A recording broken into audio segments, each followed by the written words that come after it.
Hello, friends, and welcome to another breach breakdown. Today, we're looking at how security researchers were able to pwn or hack half of the fast food restaurants in North America. They did this by gaining access to the databases of a hiring system called Chattr.ai.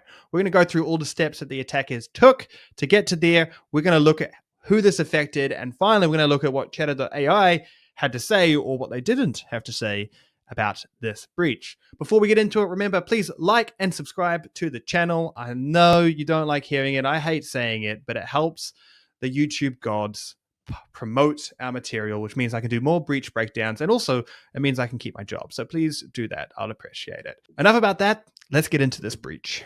The list of restaurants that were affected, and this isn't an exhaustive list, was Applebees, Arbys, Chickfila, Dunkin, IHOP, KFC, Shoneys, Subway, Tacobell, Target, and Wendys. And what the hackers were able to actually do was infiltrate a system designed to help in these hiring processes.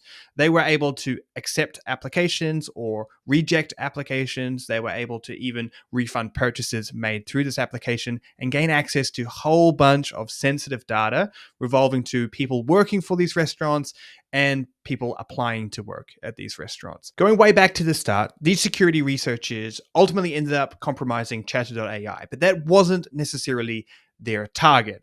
They were operating on a hunch that proved to be very true.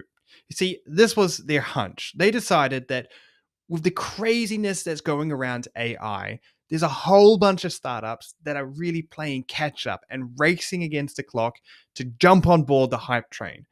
What this typically means is that a lot of people will forgo security for speed. They decided to come up with a simple experiment and script to test their theory, and here's what they were doing.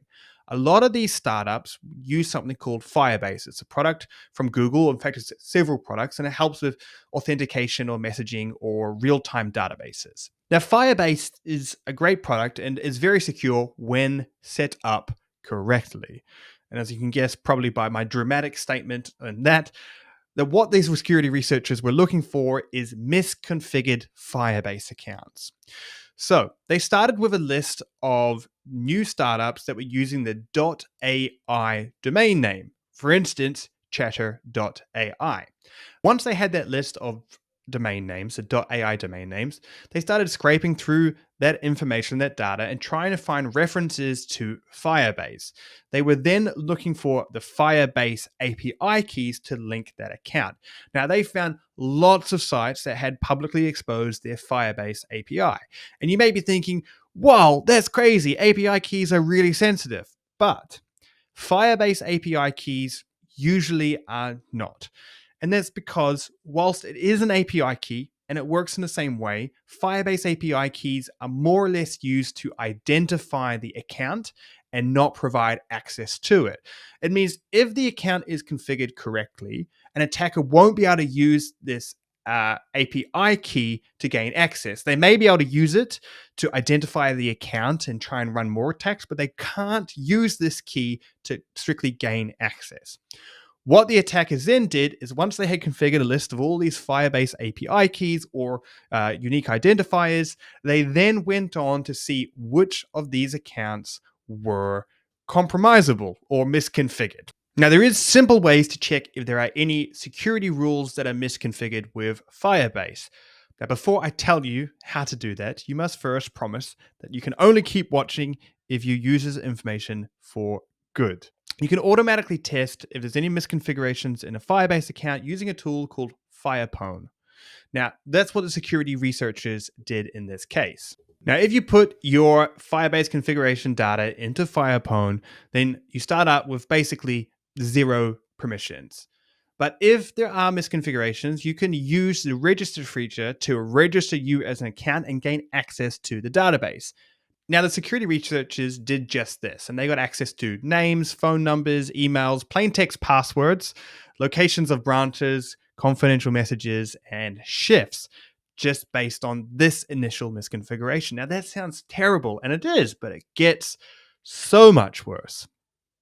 With this database, you can then grab a list of all of the admins, and you can basically splice or inject a new admin in there, which means that you now have admin control of the dashboard because you've just created yourself an account. And now not only did these security researchers have access to all this data that I just mentioned, but now they have control of the dashboard so they can accept applications, reject applications, or refund payments made to Chattr.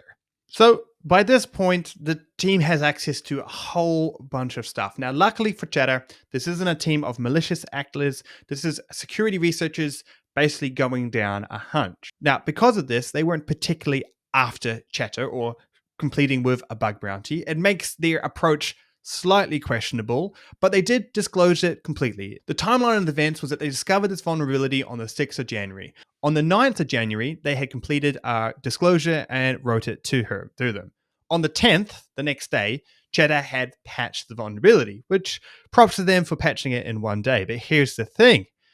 What would you expect the response from Chattr to be for people that disclose a massive vulnerability that had huge implications for potential malicious actors? A thank you, maybe a little reward, even if it wasn't with a bug bounty program? Well, Chattr just decided to ignore them. So, not the best look.